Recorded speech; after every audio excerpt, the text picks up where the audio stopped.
We are modest guys. We believe that there are needs, and if you really go into the core, the needs and desires are common across the world. Yeah? The difference is that the habits and attitudes are different. And what we try to do is, in many times, there are latent needs. Let me give you a very simple example. Let's take deodorants. Yeah. Now, body odor is a very natural thing. But if you were to go and ask a person who doesn't use deo, he would say that my neighbor smells offensive, but I don't. If you were to ask his neighbor, he would tell the same thing. Now for us, as a consumer goods company, it is very important that to make a person realize that yes, it's a natural phenomenon, but you don't have to worry, there is a Rexona for you. Yeah? Or an Axe for you, which will take care of your deodorant. That's what we do. Yeah? So there are needs, we identify them. Very important as marketeers to identify unmet needs. And once we have identified the unmet needs, we go out and try to meet those needs. I think what I'll do is I will engage more with the audience and start some questions so that even halfway through the... Yeah. Now guys, we're getting into the zone of drilling deeper into understanding Unilever. A lot of people here are part of the SME sector. Any early thoughts, any early questions that you may have for Sanjiv? Just want to start engaging the audience and start interacting. Anything? Nothing? You're just enjoying yourself? Totally bored? Fallen asleep? Or one of the, none of the above? Yeah, yes. Mr. Mehta, thank you for your insight. Just a curiosity, because Bhopal has been considered as a tragedy, as opposed to an accident or incident that has happened. Yeah. Has enough been done for the people or who have been affected? Now, if going into the precise answer is the Union of India had stepped into the shoes of the victims, yeah, and there was an act called Bhopal Gas Leak Disaster Processing of Claims Act, under which the rights of the victims were taken over by the Union of India. Now, this was not a contractual liability, but what is called as a liability which comes under the law of torts. And under, there was an out-of-court settlement. And under that settlement, Union Carbide had paid to Union of India $470 million in 1988-89. Yeah? Now, which were meant to go to the victims. I believe a lot of money has gone to the victims, not entirely, because a lot of effort has gone in to rehabilitating them, to paying them. But I would not be having a complete account of how the Union of India has dispersed them out.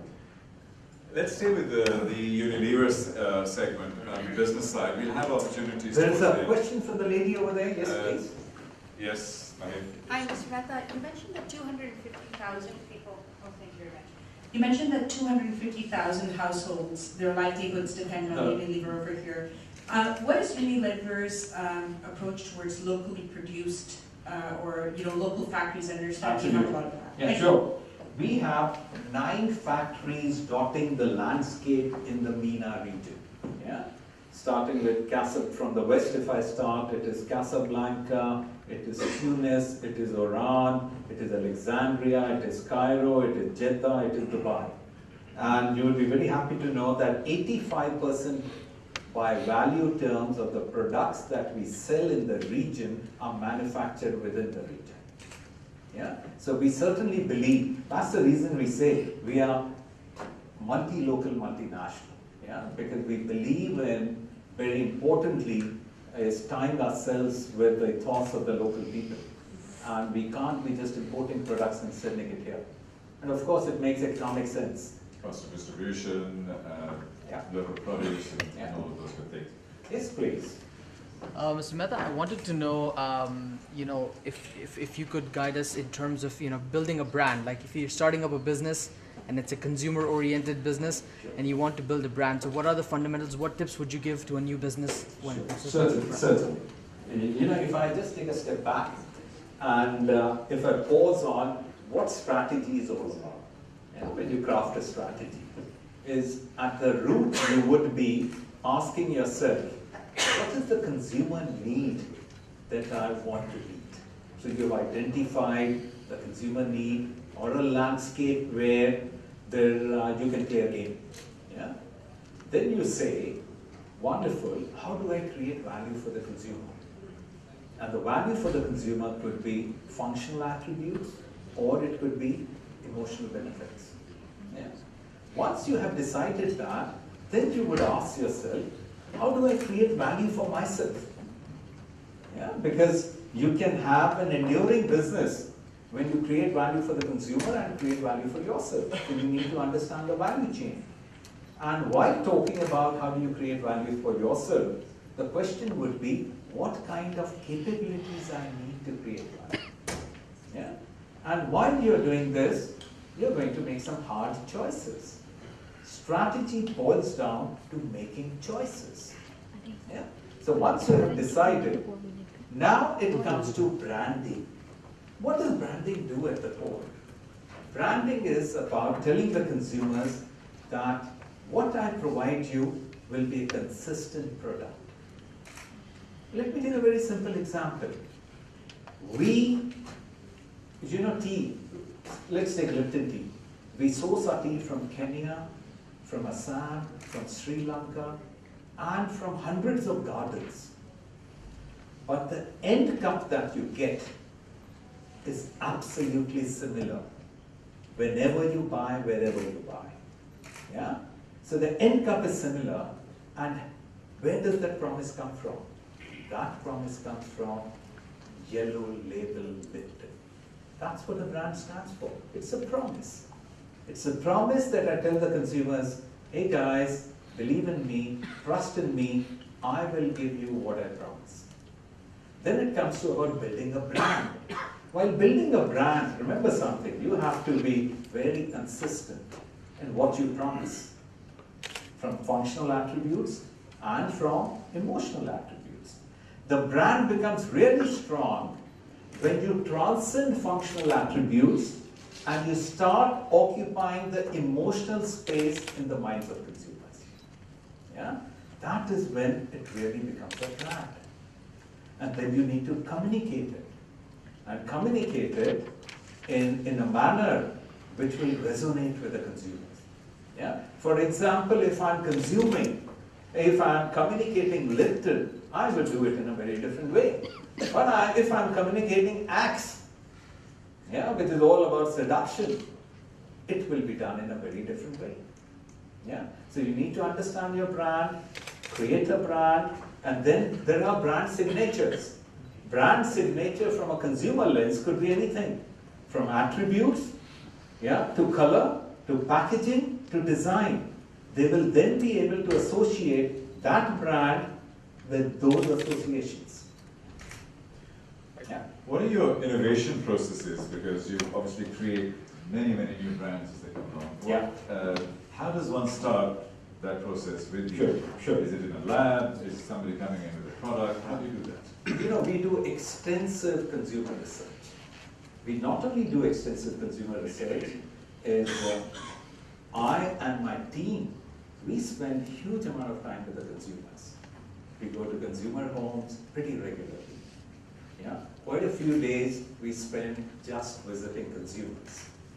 We go to the trade. We understand the shoppers.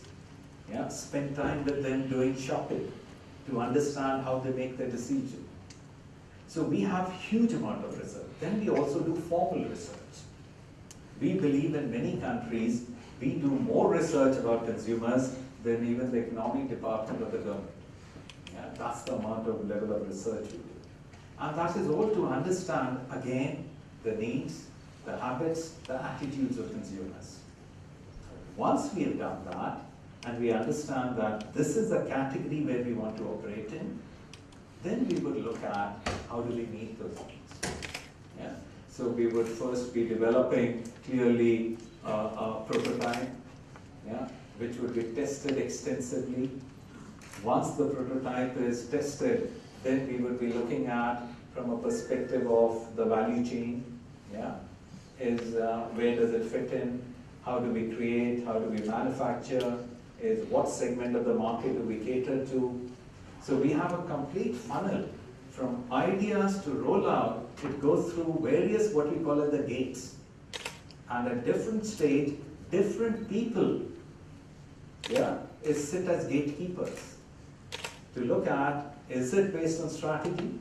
Yeah? Is it based on an innovation plan? Again, going back to the basics, are we creating value for the consumer? Are we creating value for ourselves? What capabilities we need? What is the route to market we'll adopt? What is the channel we will be adopting? And that's when we roll it out. So it is a very clear process-driven the way we work. But in this process, what we try to instill is a huge amount of creativity. Yeah, is one of the things which we do in our business. You know, not all our products succeed. We have to accept it. We will be very happy if 7 out of 10 succeed. Yeah, there will be products which will bomb. Now you have to accept failure. You can't be in a situation where you penalize failure, because then you won't be taking risk. Remember, as all entrepreneurs here, risk and reward go together. So you have to take risk. Yeah? And that's what we try to instill in our people, the risk taking. Yeah? And we also make people understand that failure is not the opposite of success. It's often wrong, we think that failure is the opposite of success. So long as we learn from failures. Yeah. So yes, innovation for a consumer goods business is a lifeblood, very clearly. What sort of people are you looking for? What sort of people do you hire? Because you're an employer of choice. Yeah. It's actually very easy for you. We recruit the best and make them better. Okay. So how many people here would like to join Unilever? 1, 2, 3, 4, 5. What should these, well actually more than that, what should these people be looking for in terms of projecting themselves to become a Unilever employee? Yeah, you know, when we look at an employee, when we go about to graduate schools to recruit people, is clearly we look at basic intelligence, good solid intelligence, yeah, good GPS scores, well-rounded personality. We're not necessarily looking at Einstein. Yeah, at the end of the day, we sell soaps and soups. Yeah, we are not making cryogenic containers. So we look at good intelligence. We look at passion. That's very important for us. Yeah. Do you have passion for consumers? Yeah. Do you have passion to win? So that is another element that we certainly look at. The other bit which we look at is how good a team player are you? Are you someone who would enjoy working for others? Are you someone who would have leadership abilities to lead others? Yeah? So that's again one aspect we really drill down into understanding that is he a loner? Would he be very happy being led? Would he be very happy leading teams? Now those are clearly some of the things we look at. Then of course there are specialities. If we are looking at R&D scientists, then of course we will look at his domain skills. Yeah? Is he a good physicist? Is he a good chemist? Is he a good biologist? Now those are the kind of things we look at when we are recruiting people for specialist functions. But I was talking more about the management trainee, the general management cadre, the marketing and sales. Now those are the things we look at a person. Yeah. And what we do, of course, is invest in building our employer brand. Yeah. There are many countries in the D&D world where we are the employer of choice. In this region, for instance, we have a huge pool of talent in Egypt, 90 million, largest country. Yeah? There's 90 million people, good educational institutions, it's a very ancient civilization, and in Egypt, we are the employer of choice, #1 brand. So we are able to attract the best possible talent. That's what we do. Again, like any brand, we remain true to our promise that we are not amongst the companies like Goldman Sachs who would pay you millions of dollars when you join, but we will give you a great, exciting career. We will give you a good workplace. We would invest in you. We would develop you. Yeah. We would treat you with respect. And I've been now working for Unilever for 21 years. I've been heading businesses for the last 12 years. But there has been not a single night where when I go to sleep, I'm worried because I have been asked or I have done something which is wrong or illegal. Never ever. Our business would never tell us to do. Yeah? Whether it is about paying taxes or fixing your books or cooking your books. So you don't do what Apple does? Apple! Now, Now again, you know, there are a lot of, I'm sure there are financial people here. The jury is out clearly. Is it about evasion or avoidance? it's about avoidance. As well. And I think, as far as I see it from a distance, they have done a great job of tax planning. Plain and simple. Now, John McCain bitches about it. Now, that's his job as legislator to fix his law. He can't be telling Apple that, hey guys, even if you're not entitled to pay tax, you come and pay tax. That's ridiculous. So I would not really hold Apple guilty at this stage. May I just go back to the question of innovation, because it resonates a lot.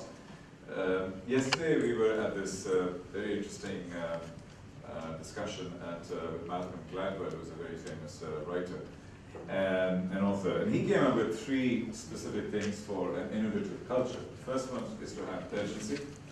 The second one is to be disagreeable and just don't care, just focus on your job. And the third one was to have constraints and scarcity in life. Otherwise, you just don't innovate.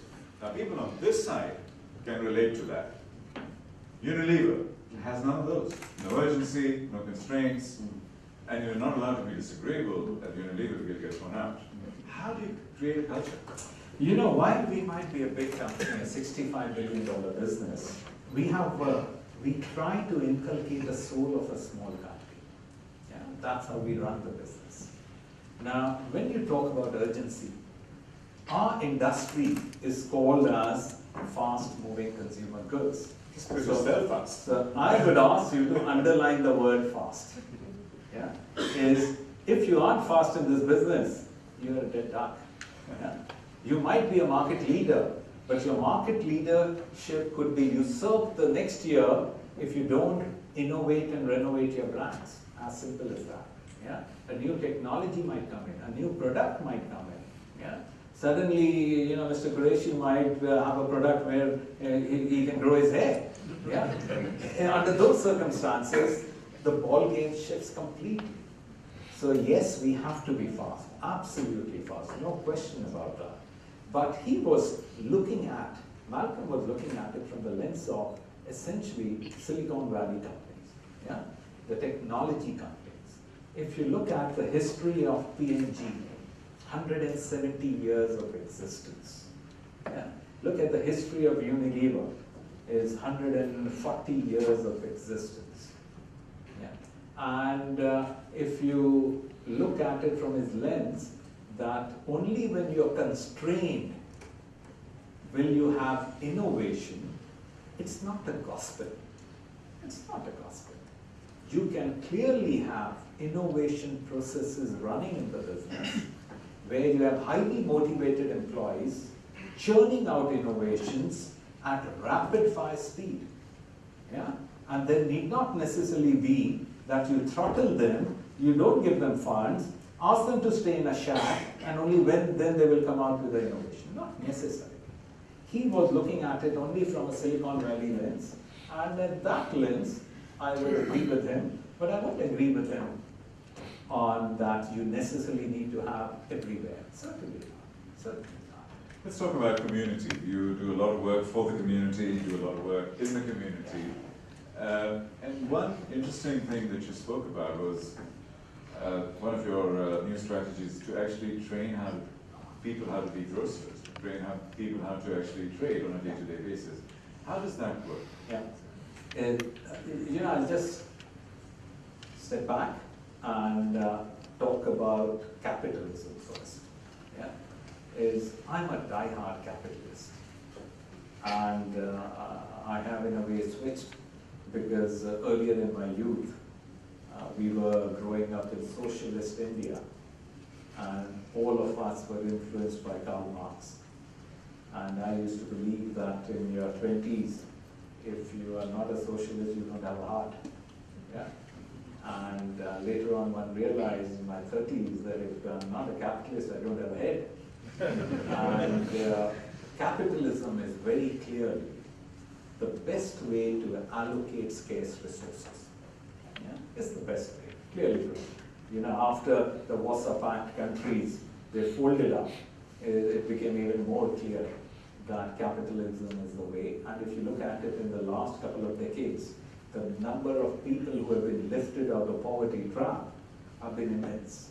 Yeah? And the amount of wealth that has been created in the world has been immense.